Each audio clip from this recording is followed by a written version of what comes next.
Hey guys, Max from CROSS5 FPV here.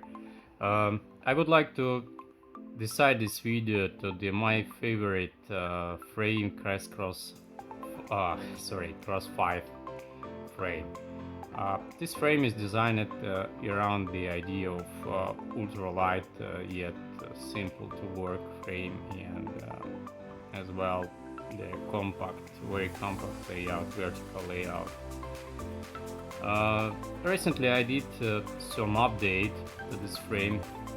Here I have two versions of the canopy that I have made. This is the version 1 and this is the second version that I just recently received from the production. And as you can see here, there is some differences. And the first thing that I have added to the newest version, it is a protection from the frontal impacts, protection of the camera. As you can see here, I have added additional stand-up that should help to protect the camera from the frontal impact.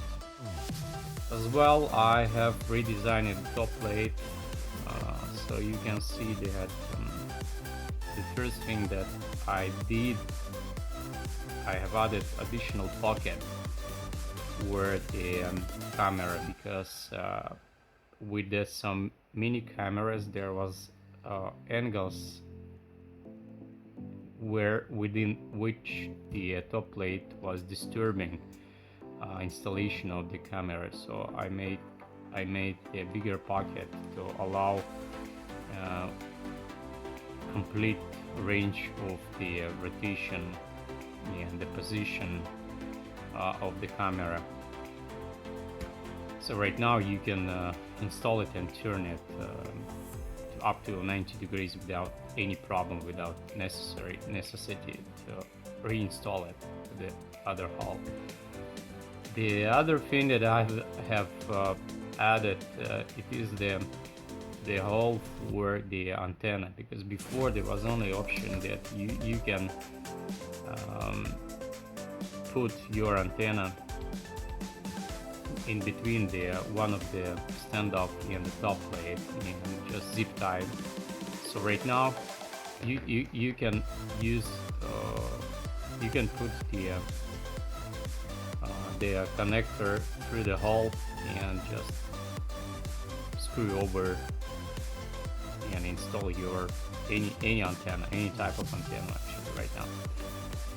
So as well, I would like to remind you some features that I have realized that I have implemented in this frame, and one of them is three holes for the installation of the camera.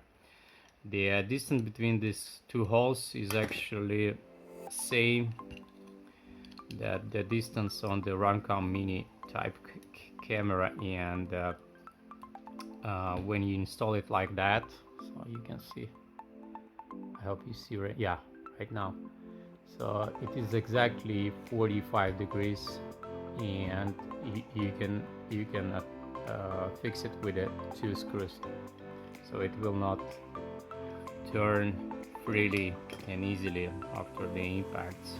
But as well, you cannot you can use any of these holes, I mean like a single solution for instance, or to protect camera more, or just put different angles. As you can see, you can put even the almost 90 degrees with a big camera, so it's like that. Not almost, but it's actually 90 degrees. But of course, for the micro cams, the options of the positioning and the location of the camera in between these two plates is almost unlimited. Yeah, almost unlimited. So you can even put it in some kind of ridiculous degrees, like 110 degrees or so, or even more. Sure, it's not needed, but anyway. So you can put it deeper.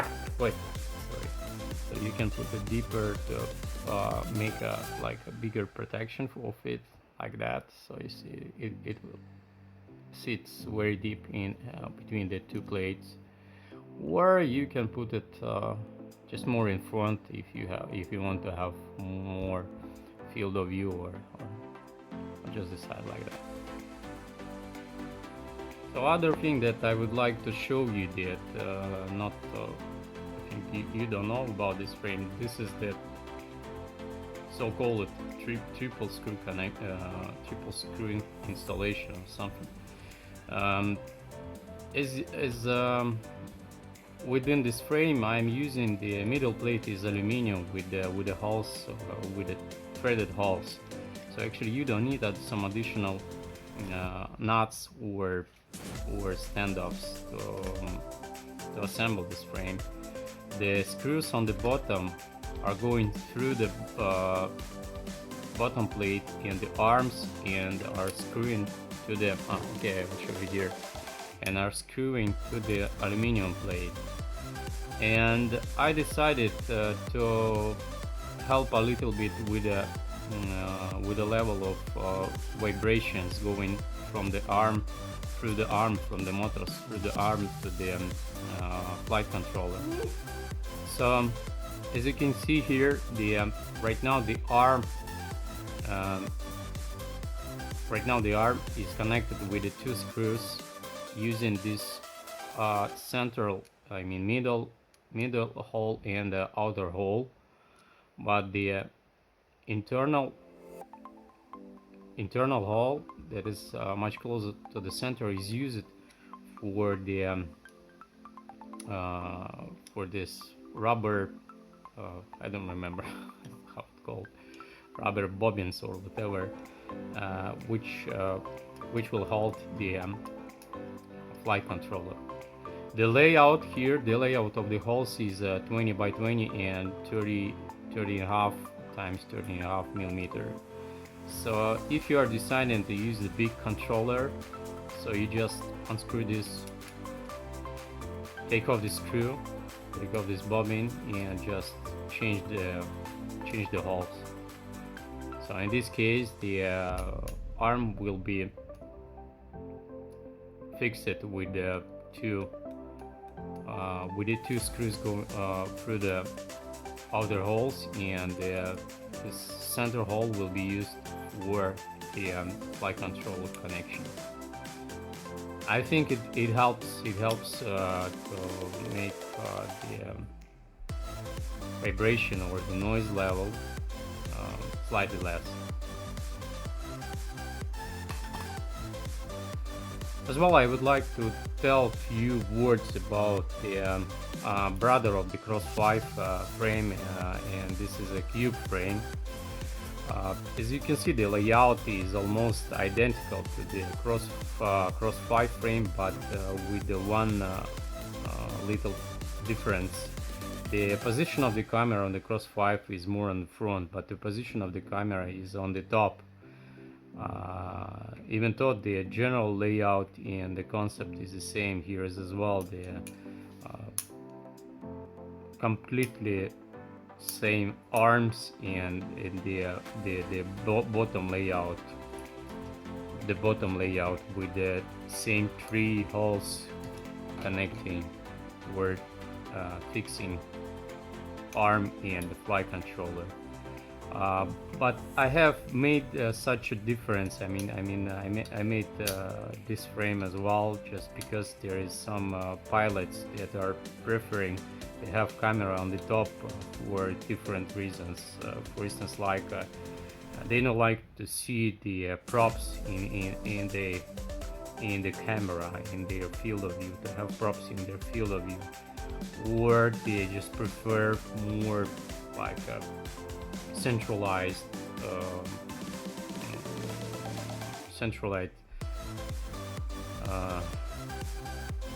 and compact, centralized and compact layout, to have a mass concentrated exactly in the center between the motors.